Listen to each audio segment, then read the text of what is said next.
Lesson 3. So now that you understand forgiveness, you've activated the awareness through your system, through your chakras.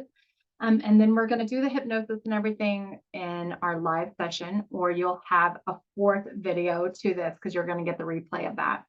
We're going to talk today about freedom and forgiveness. So often when you forgive, you're free. When you forgive, you're free. And you are free because all of your energy is back to you. But the key that people don't talk about that often when it comes to this freedom is it's not, oh, I forgive you. It's the energy exchange of really taking radical responsibility for yourself in that situation, meaning you are not taking responsibility for the other person. It wasn't your fault that so-and-so did something to you. It wasn't your fault that they even spoke nasty to you, or that they don't know how to hold boundaries, or that they abused you, or that they had a mental illness, or they have a sickness, or they were driving behind the car. Like, none of that was your fault. But oftentimes, especially as survivors of abuse, that were made to grow up much earlier than we needed to, that was appropriate for us, right? We learned how to survive. And part of that survival is this hypervigilance of taking responsibility for other people's guilt, other people's emotions, other people's feelings, other people's reactivity, and not giving other people responsibility for themselves. So in this lesson, I want you to differentiate what you're holding on to, what you're acting responsible for, that is actually somebody else's, so you can forgive them that responsibility. That's on them. And when you do that, you're going to be able to set boundaries with them. You're going to be able to release any guilt or shame about going no contact.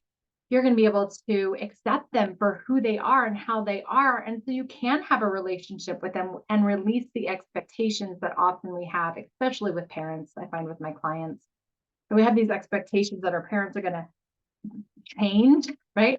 And unless they're in their own healing journey and changing at their own rate, they're not going to change.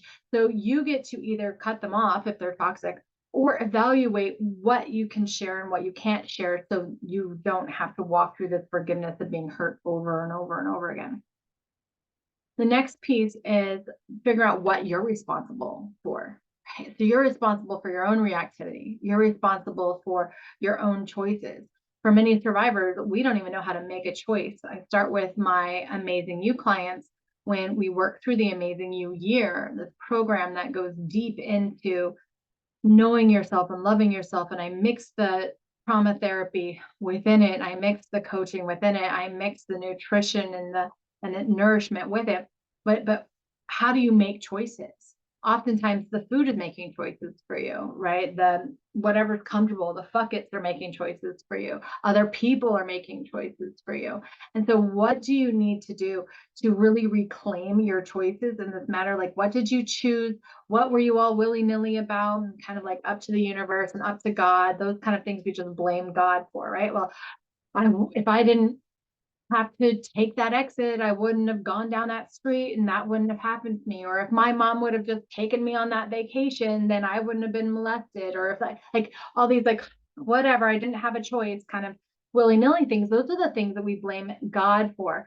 So recognize where you're putting responsibility, and only take responsibility for the things that you actually can be in control of. And things that we're actually in control of most of the time, and depending on your age, changes and is different, right? So somebody that blames themselves for a rape, say, they're not responsible. Once somebody starts forcing your body to do things and stuff, and you are out of commission, you're no longer responsible for your body, right? So sometimes we have to look at this very objectively. Who was responsible for me at that point? Who's responsible for your mind and your belief systems? Who's responsible for your emotions and how you feel, right? Are you giving them the power to be responsible for how you feel in a situation? Well, I didn't want them to be upset with me. I didn't want to be, were you trying to curb their upsetness, right? By people pleasing or putting yourself as a doormat? Like, what in that was your responsibility, and what is their responsibility? Their emotions are their responsibility.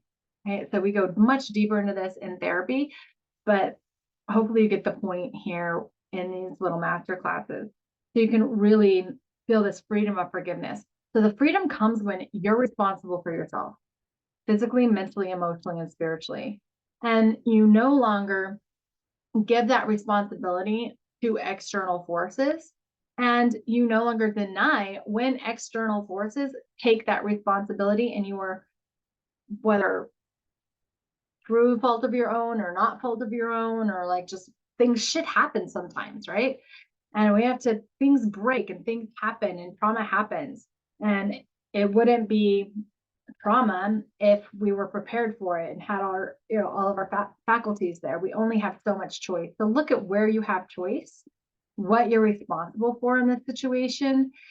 And that's where you're really going to claim your freedom, when you give back the responsibility that's somebody else's, and you set your boundaries, and then you claim yourself. So the next thing is when you're responsible for yourself going forward, so you don't repeat the offense again. So for instance, this just comes up a lot. So I protected my kids. My kids never met my abusers. And but one. And when they did, I like stayed around my kids. I even took a shower and like had my kids in the bathroom with me, and they were infants, right? And I just really, really, really protected them with everything I had. I took full responsibility for that. So there was no denial in that at all. So where can you really step into those boundaries, and where can you set up barriers? Where can you set up what you're going to do to protect yourself, to protect your family, so it doesn't happen again? And that might be going no contact. That might be not calling a parent when you're in emotional need, or you're looking for encouragement if that's something that they can't do, if they do criticism, or not letting your kids go around the abusers, right? Like what does that look like, and what feels right to you going forward? Not looking backwards, but going forward, how can you protect your energy from being taken again? And how are you going to protect other people's energy from you taking responsibility and taking their energy, taking responsibility for their emotions, their actions, their own healing? Because we're all in charge of our own healing. So I want you to write all that down. And what we're going to do in our live event is we're going to cover this. We're going to cover it all. We're going to heal through the chakras. You're going to use your own journals and your own prompts. And we are going to truly, truly, truly claim your freedom. That is my intention for you, to claim your freedom, to be in your freedom, and to